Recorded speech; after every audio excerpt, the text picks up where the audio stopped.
Good morning, thank you. We're just going to share my screen.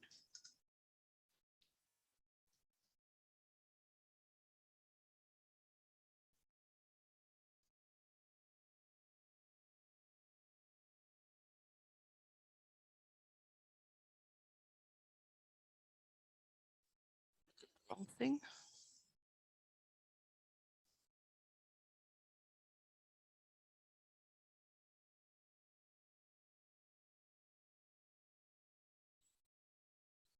Okay, so yesterday I explained why we want REDCap, and that's because we already have REDCap at a lot of institutions.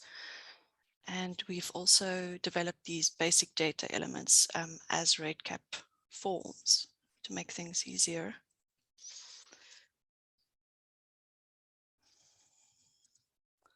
Okay, so remember, REDCap is an online platform. You can build as many projects as you need.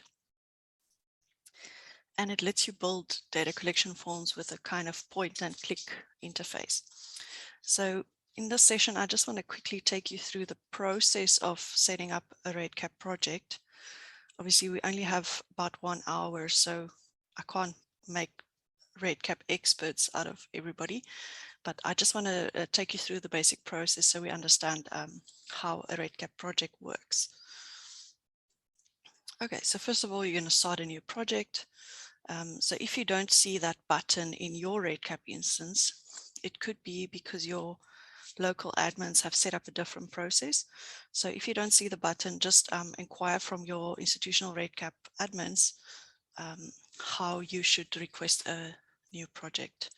So some institutions don't let people just create a lot of practice projects. They want you to apply for a project to be created. So just check that out. Well, once you have a project, a blank project, you will just give it a name, and then you'll basically have a blank project. Then you start with project setup, and REDCap actually takes you through all the steps that you need to do. So what you see on screen there is the first 2 steps. The first one is the main project settings, and this is where you're going to put the title, the purpose of the project. You're going to say whether it's a research project or operational support, that sort of thing. And then the second step, design your data collection instruments. I don't know, can you guys see my cursor on the screen? So as you go through the steps, you're going to click on I'm done, so that you keep track of what you have done already. So that's 1, main project settings, 2, design data collection instruments, 3, enable optional modules and customizations. So you'll see a lot of settings that you can tweak. There's also something called project bookmarks. You'll see it's marked as optional. This is where you will put like a link to a website where people can look up information that they might need in this specific project. Then you have user rights and permissions. We're going to talk about that a little bit. Then importantly, you have to test your project thoroughly. And only after that, you get to the last step, which is move your project to production status. Okay. Right. So the first main project settings, basically just giving it a title, that sort of thing. Then in the second part, this is where most people are interested in, is how to design your data collection instruments. So the most popular method is to use the online designer. If you go into the online designer in a fresh project, it will look like this. REDCap will have already created the first data collection instrument for you by default. And it's just called my first instrument. And what you can do is you can actually just rename it and give it something, a sensible name, as in registration or consent or demographics, whatever you want to call it, whatever you want to start with. Okay. And then once you go into the instrument, so if you were going to click on the name of the instrument, then you get to add the different fields. And there are several field types in REDCap.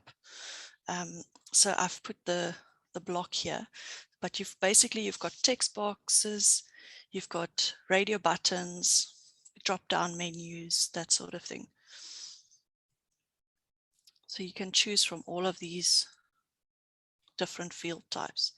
And then these will correspond to the kind of variables that you will get in the end. So if you use radio buttons, for example, that will correspond to a categorical variable in the end. If you use text boxes, you can collect numeric data in those fields. Okay. Importantly, remember I said yesterday, REDCap allows us to share instruments. So the nice thing about REDCap is you don't always have to design a form from scratch. You can also upload an instrument that was shared with you from another project, from the consortium, from wherever. And this you will do over here, upload a zip file. Okay, so that means someone else has designed the instrument. Over here, they've saved it as a zip file, and then you can upload it in your project as a zip file. And then you automatically have the instrument. You don't have the data that they had, but you have the same fields that they had, which is very nice for making your data compatible. Okay, the next bit is about enabling optional modules. So there's some interesting features here. There's, for example, by default, most REDCap projects will enable something called auto numbering for the records. And you may or may not want to use that, depending on how you work with the records in your center.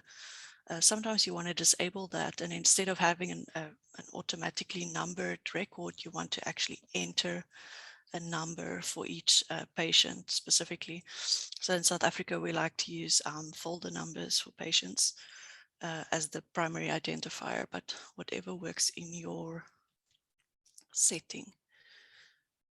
There's also a randomization feature in REDCap. So if you are part of a trial, it's possible to upload the randomization table and then let REDCap read from the table and tell you the allocations as you go.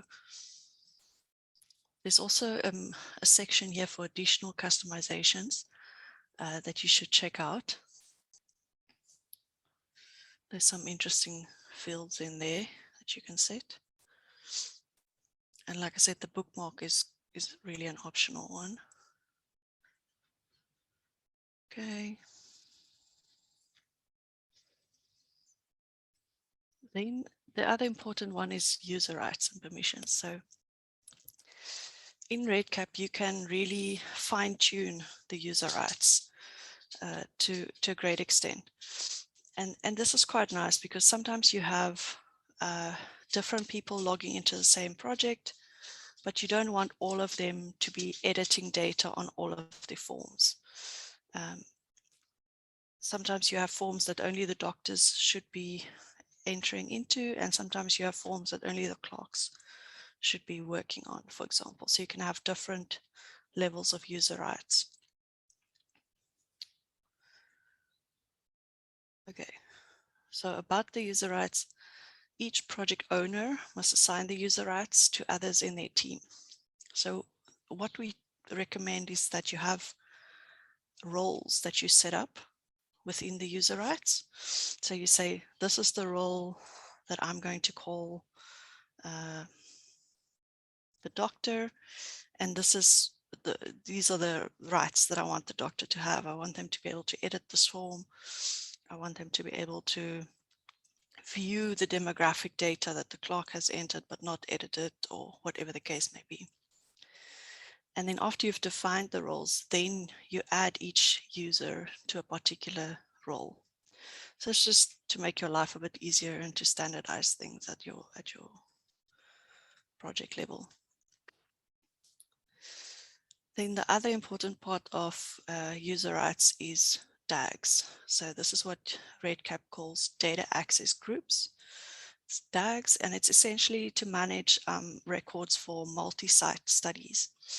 So even though in SPARCO and SADC, we talk about the sites as the different countries, we know that within the country, there could be several actual sites contributing to one project in REDCap, for example.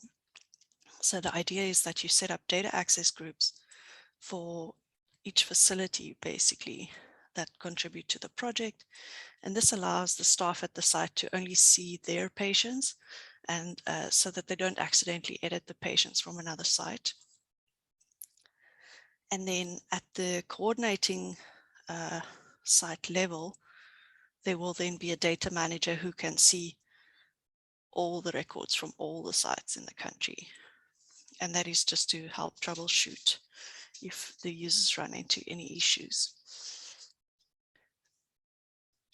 So I hope that makes sense. SADC did write a standard operating procedure on this topic. That is in the booklet, I believe.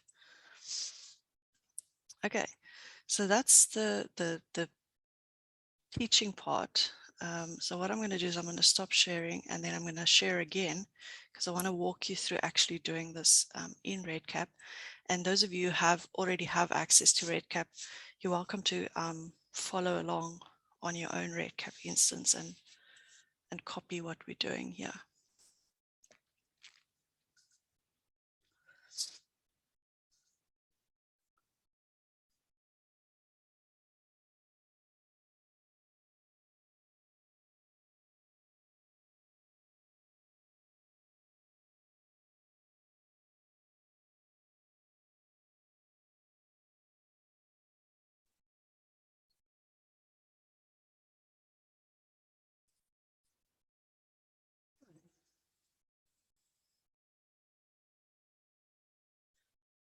So remember I said you're going to just do a new project.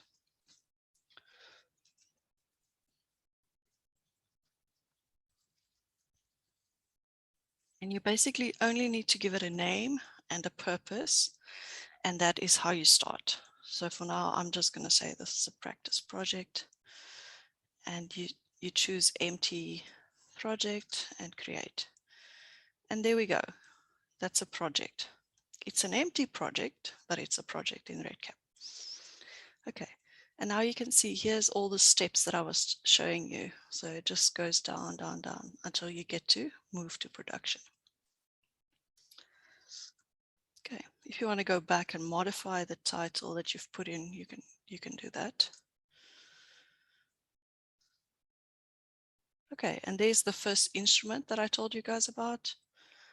And here is where I can rename it if I want to. Yeah. So the basic thing you would do is create a new instrument from scratch. Click here.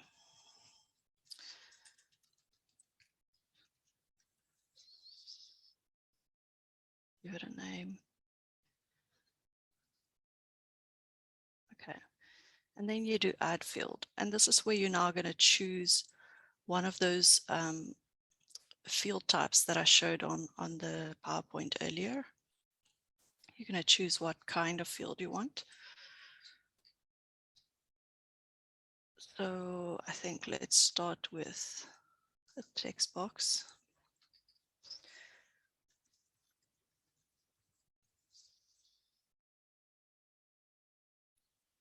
So first you have the field label, which is a question that comes up on the screen, and then you have a variable name, and this is the field name that actually gets exported in the end of the day.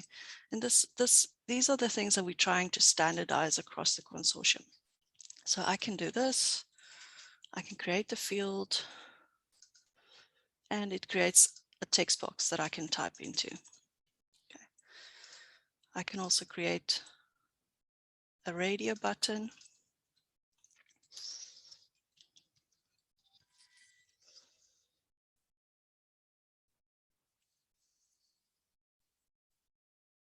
And for radio buttons, you have to actually say what the choices are going to be.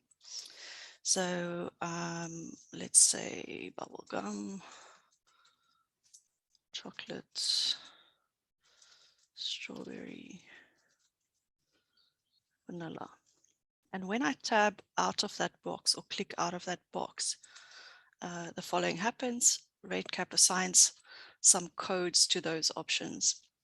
And this is because computers don't actually work with the words. Eventually, when you export the data, you want to be able to export the codes to your statistical package. So if you don't assign codes, then REDCap will auto number the options for you. You can also go back and change the codes. For example, if I want the strawberry to be at the end, I can do that. And I can put them in any order that I want. I can also add a new code for other.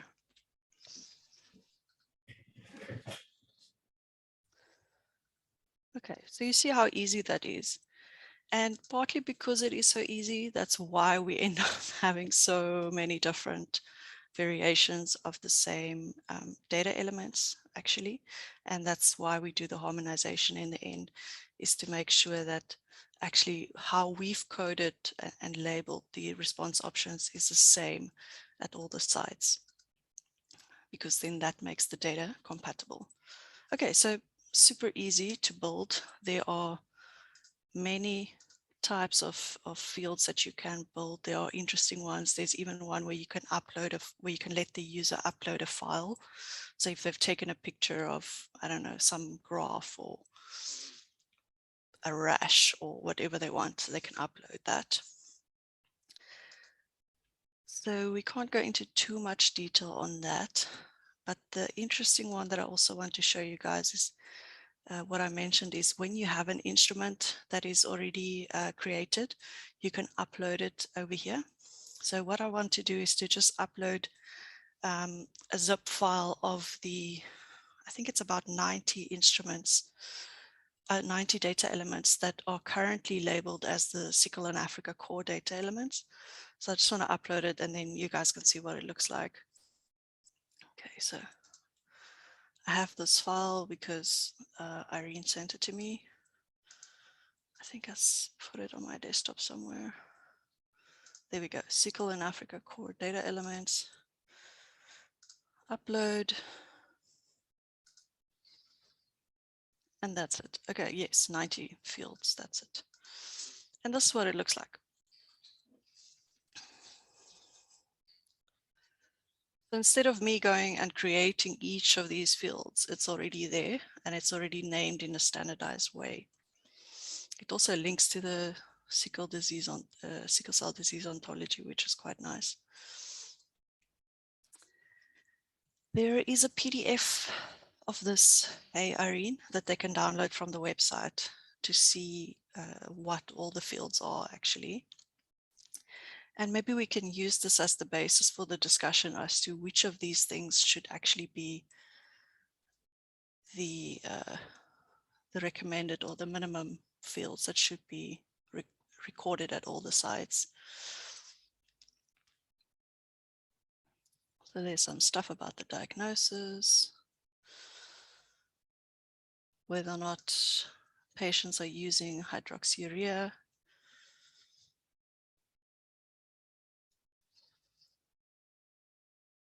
vital signs, lab results, that sort of thing. Okay, so when I go back to project setup, remember I'm going to tick these things off as I go. I'm going to do, I'm done with that. I'm done with my instruments, for example. I want to check that I'm happy with all of the setups over here. I can go in here. I can have a custom record label. This is if you want, for example, the name of the patient to be displayed next to their record number so that it's easier to find them. You can also designate a secondary unique field. So if you have some other unique identifier, then you can actually label it as such in your database, and then REDCap will help ensure that that field is unique.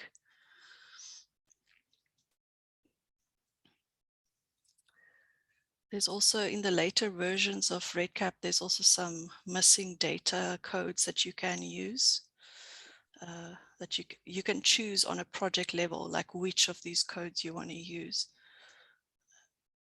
So for example, if you want to use no information, asked but unknown, not applicable, for example, then you can save that on a project level.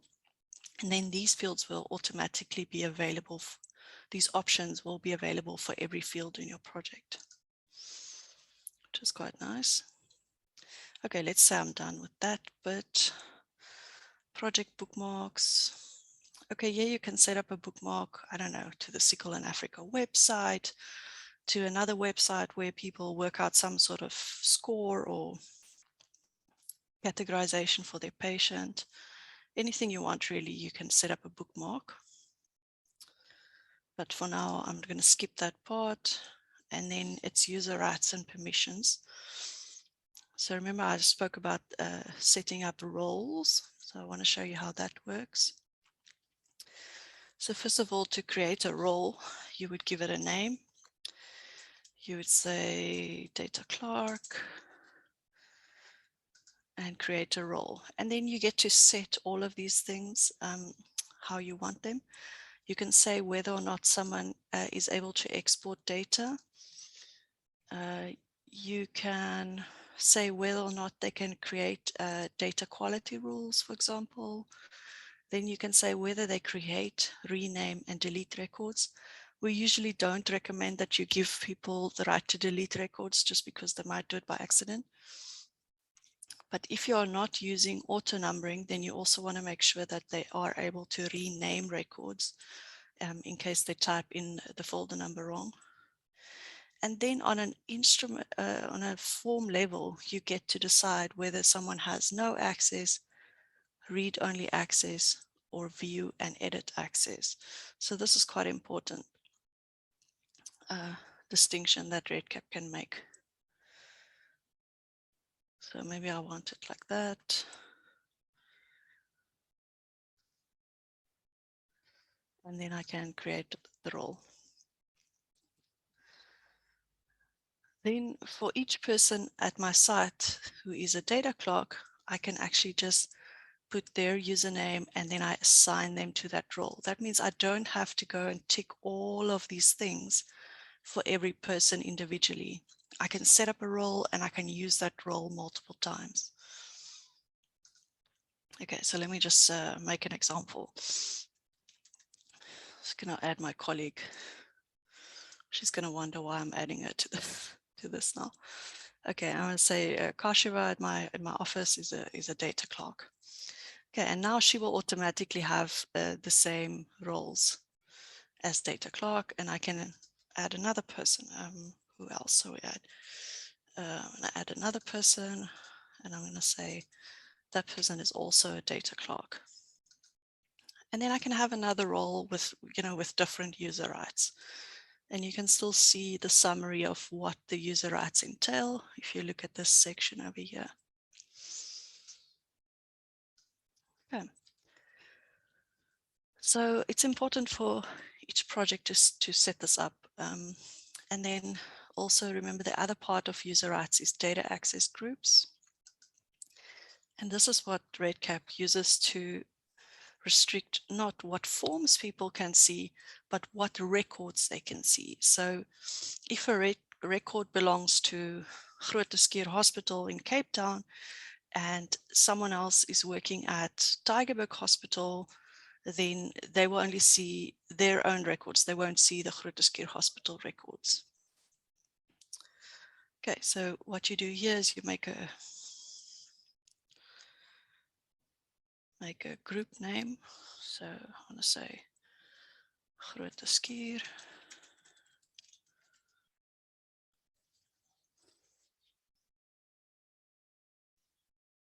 I'm going to say Tygerberg Hospital.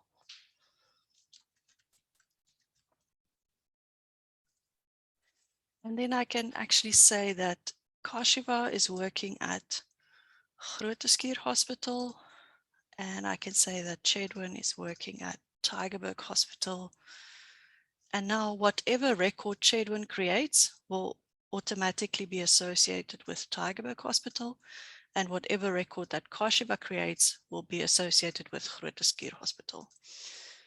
And then you'll see that over here is me, and it says I'm not assigned to a group, and I can view all the records still. Okay.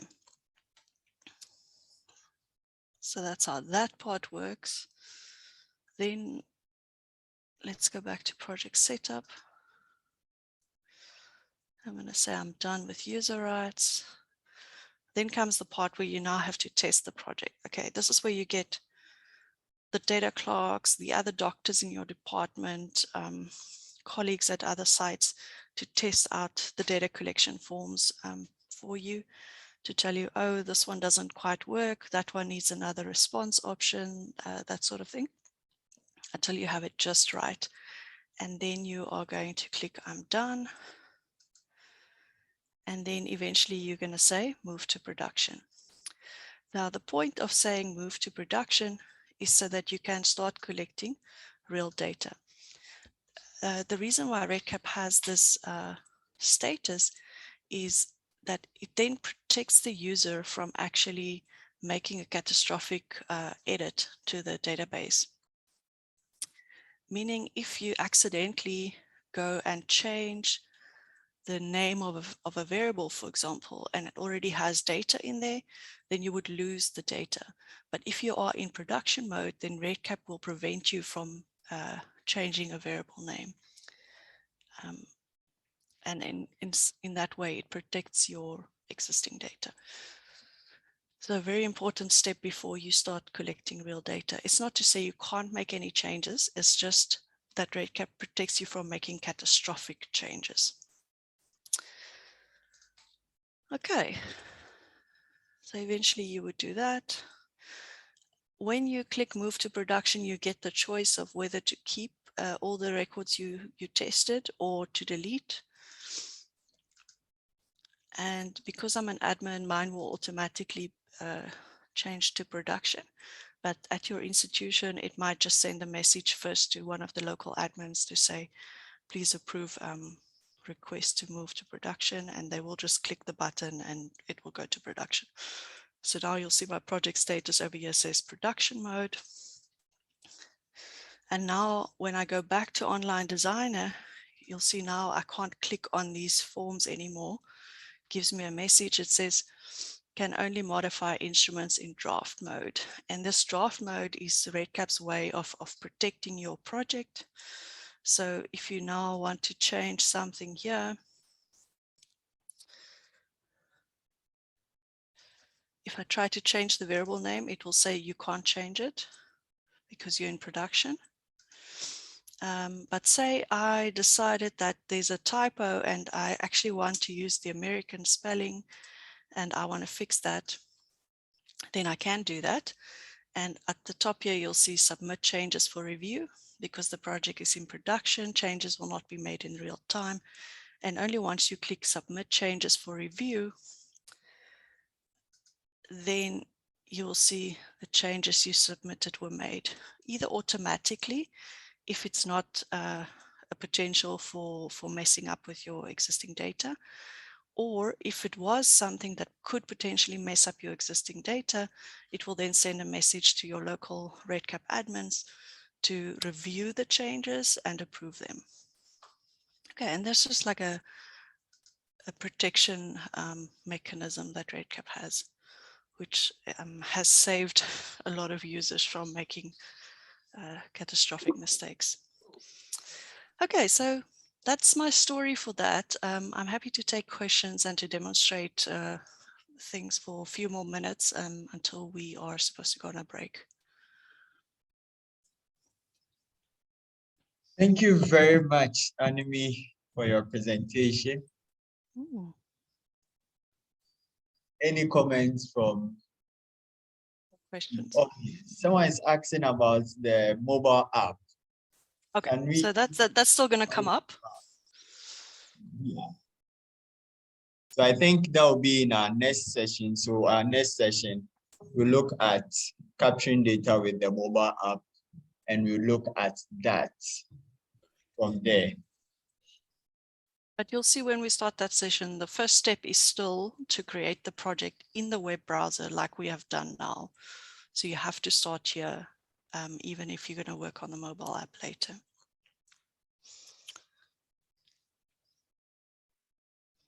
Hi, Annemie. Hi, how's it? Hi, Annemie. Ooh. Yeah, Prof. That we can hear you. I just wanted to echo back the question that I think two people have asked. I actually have demonstrated this there, but they are still asking whether it's possible to modify variables during production. I don't know if you want to repeat that again, but I have seen two people ask about it. Yeah, so in production mode, it's always possible to add new variables. That will always be possible. The thing that REDCap protects you against is actually modifying a variable that already has data associated to it, because that then can possibly invalidate your existing data. But you can always add more instruments. You can always add more variables once you're in production mode.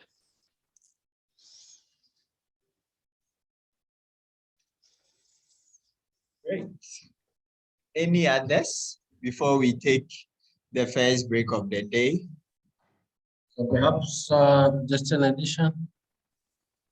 So it's really, I think, variable will not harm your database. It's just that it will create blank records for those records that you have already populated. So it's just up to you to review one by one. So this was a question asked by Ngwen. You can add new variables, but you need to populate your data one by one.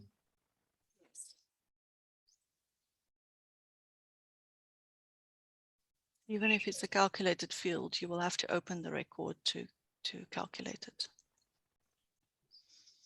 Yes, just a quick one, Annemie.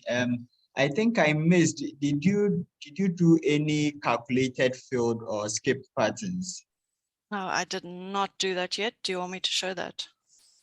Yes, I think we have about 15 minutes, so I think we could squeeze that in before we take our break. Let's do that, because especially the branching logic or the skip patterns is something that people often ask about.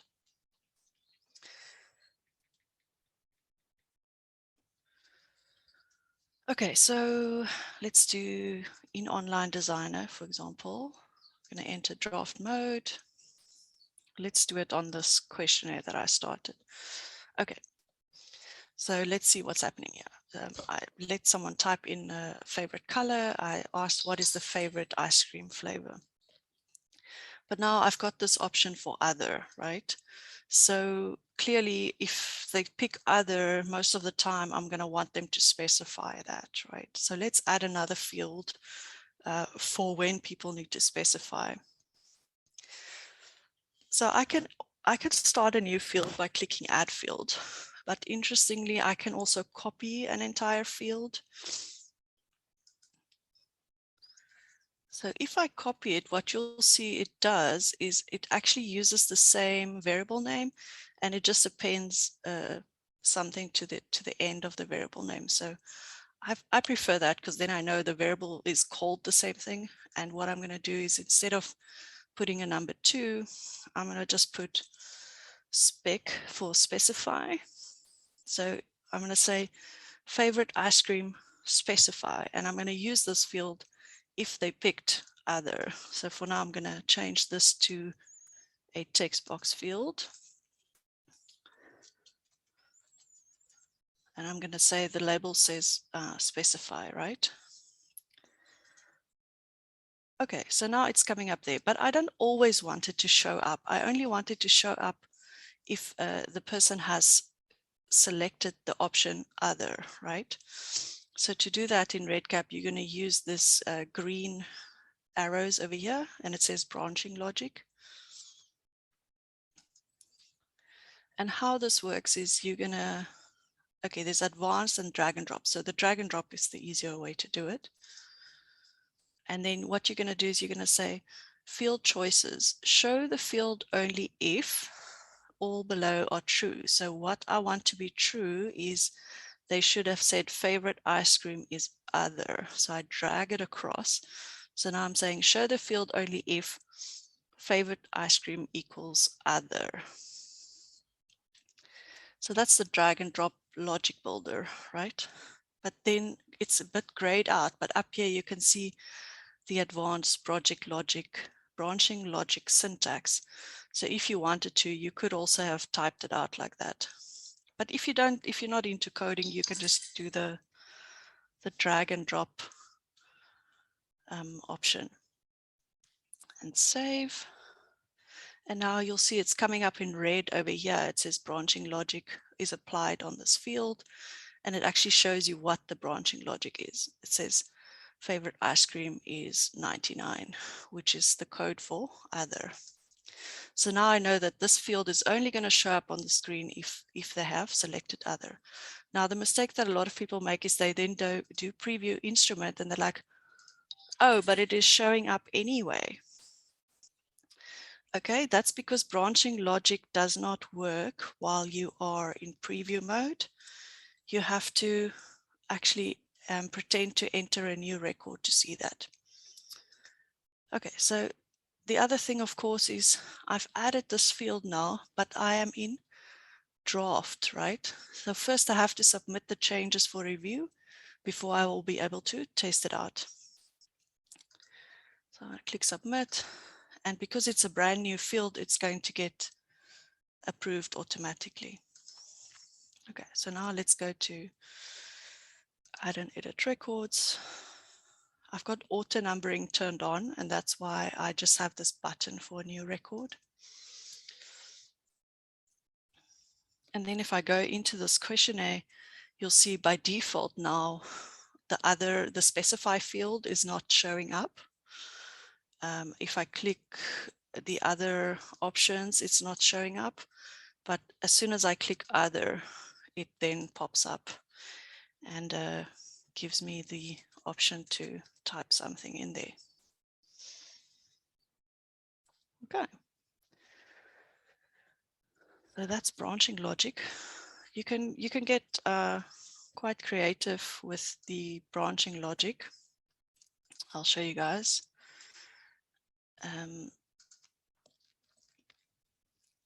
Go back into the green arrows, the branching logic. So you can also have other combinations of things in here. So instead of saying only if that one, you can also say if they picked other or if they picked strawberry, they should do something. And then you'll see how it changes up here. If I click here, you can see the branching logic a bit more clearly. It says if favorite ice cream is 99 or favorite ice cream is 3, then it will show up. So, you know, it can get as complex as you need it to be in order to show the right fields on the screen. Okay, then the other thing was, okay, a calculated field. Okay, so let's just do the one that everybody wants to do, which is BMI. So to do BMI, I have to do weight and I have to do height.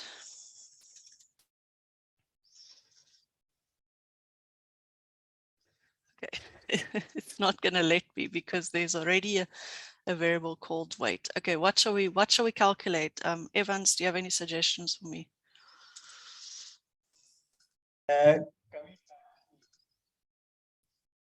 Some of previous two answers. Okay. So now I'm going to change it to a calculated field, and then I get this box where I can put an equation. But REDCap is very helpful, right? it's usually got a little link or a video that you can go to for more information. So now it says calculation equation. Maybe I don't know how to format it. So I can just click in here and it will pop up. Let's see. So if I wanted to calculate BMI, for example, then I could actually just copy this formatting over here. You'll see it's very similar to what you would do in, for example, in Excel.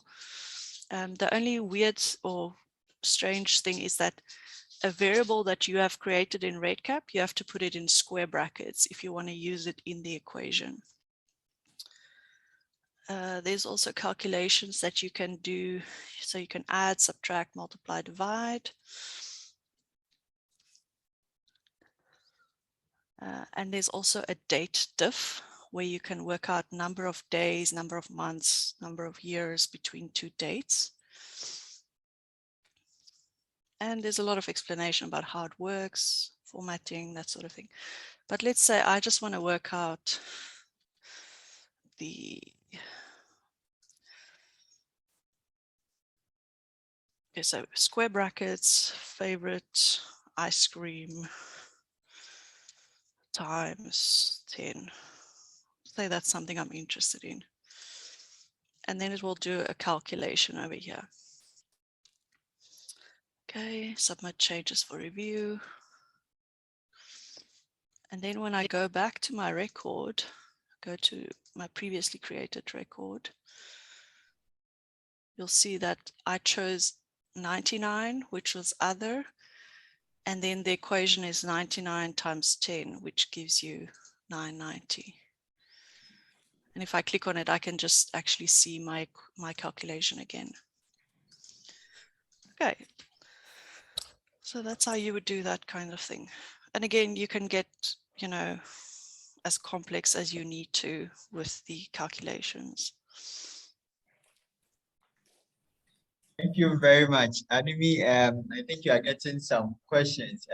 Okay, good. Can you read them to me? Repeating instruments. Is it possible to go through repeating instruments? Okay, so that's when you get to longitudinal, right? So this is something you do on project setup. Okay. So with longitudinal data collection, you can have like defined events over time where you can have like a baseline and follow up 6 months and follow up 1 year. And this is usually for a kind of study where there's a protocol that says you must do these and these and these follow-up visits at a certain time points. You would set it up with that longitudinal setting over here. But sometimes we have a longitudinal kind of cohort thing where we do not have those very defined events that need to happen. We just sort of want to keep following up every time the patient comes in. We want to fill in the same form. And for that, we would instead use what REDCap calls repeatable instruments. And basically any instrument that you have in your online designer can be made a repeatable instrument. Okay, so what you would do is you would turn this on, enable, and then you would say, oh, okay, every time they come in, I want to repeat this questionnaire. Okay.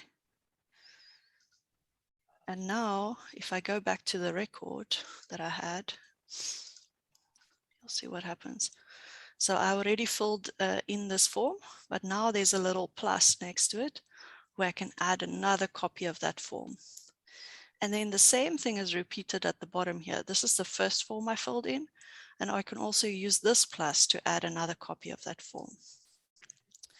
So now I can say like, okay, this time I'm turning it around. Instead of blue and banana, I'm going yellow and bubblegum. Save and exit form.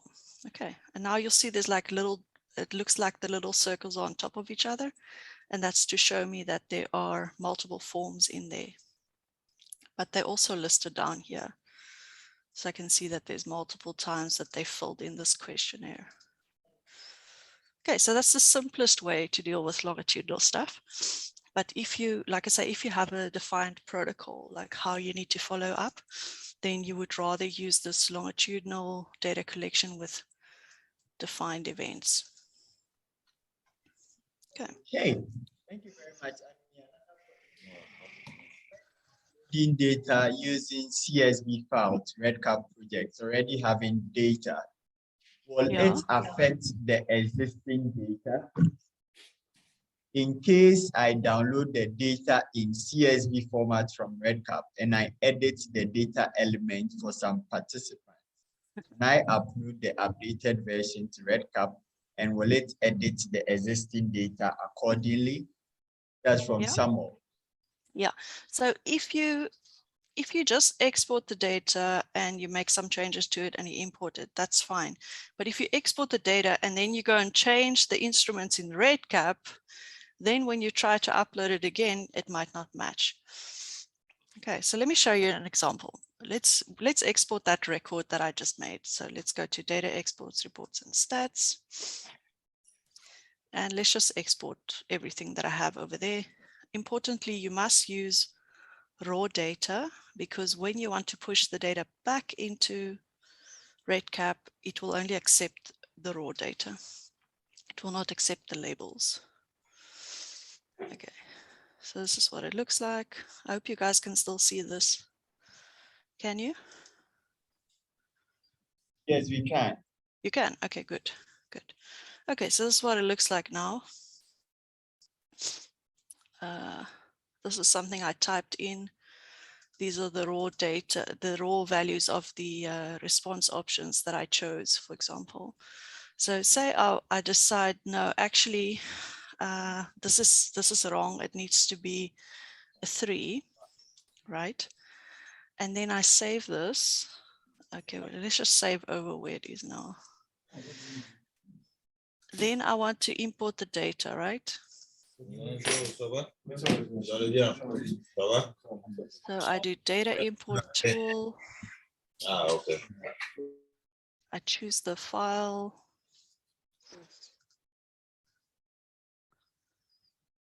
And I say upload file, and it will give me a little bit of a preview of what is happening.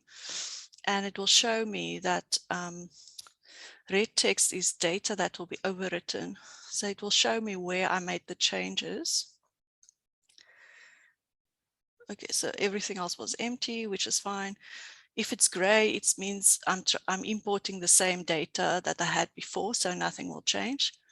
And if it's red, it says the existing data, this is the existing data that will be overwritten, and then the new value will be 3. And then I can decide if I want to go ahead and import the new data.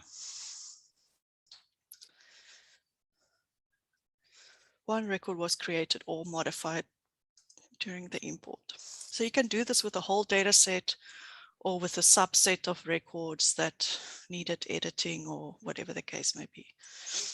Now, if I go back to my record and I look at my form, you'll see it's now changed to number 3.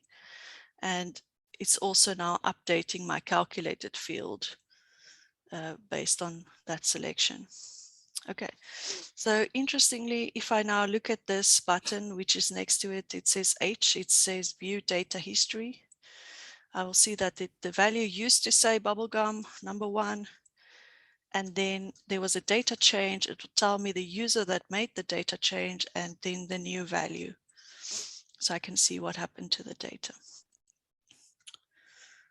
Okay, happy. Okay. I think But you see, because it's so easy to make so many different versions of the same thing. Excuse me, so Another question? yeah. Go ahead. What is the difference in the export of label and the variable number name? Oh, the difference. Yeah. Okay, so if you go to data exports, right, then the variable name will be raw data. Yeah. And the field labels will come out if you use this one. So if I chose this one instead, I'll show you how it comes out. So now instead of saying 99 and saying 3, it's actually giving me the words other and strawberry. And also at the top, you'll see it now gives me the full field label instead of just the variable name. Okay, so that's if you go to Excel. But the cool thing about REDCap is actually that you can go straight to your Annemie, statistical software. Yeah. Annemie. Sorry, Go ahead. you're not sharing the Excel sheet. We're just seeing your cursor, not the Excel sheet. Oh, sorry, man. Can you see this pop up though? Can you see export all data? Yes. Oh, okay. Should I stop sharing quickly and just share this sheet?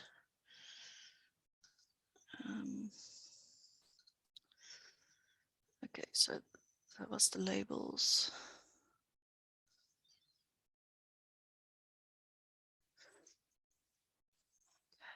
Try this again.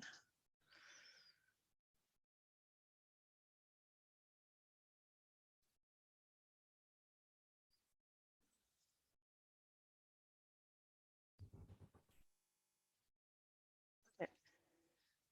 So this is what my data looks like in Excel. This is the raw data. I get that. Can you see it now? Like the numbers 99 and 3.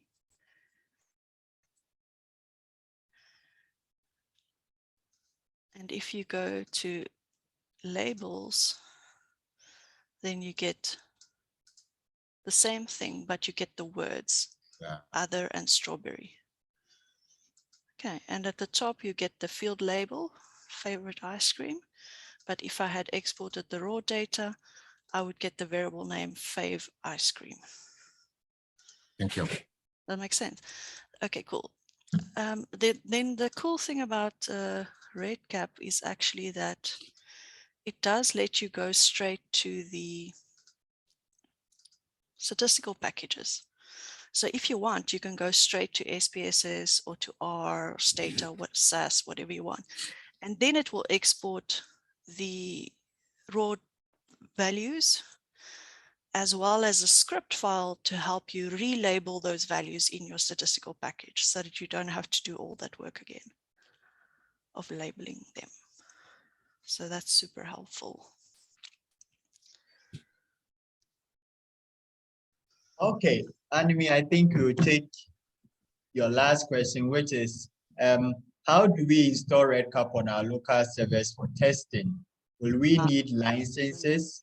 And if yes, what's the best way to get them? Okay, so yes, you need a license.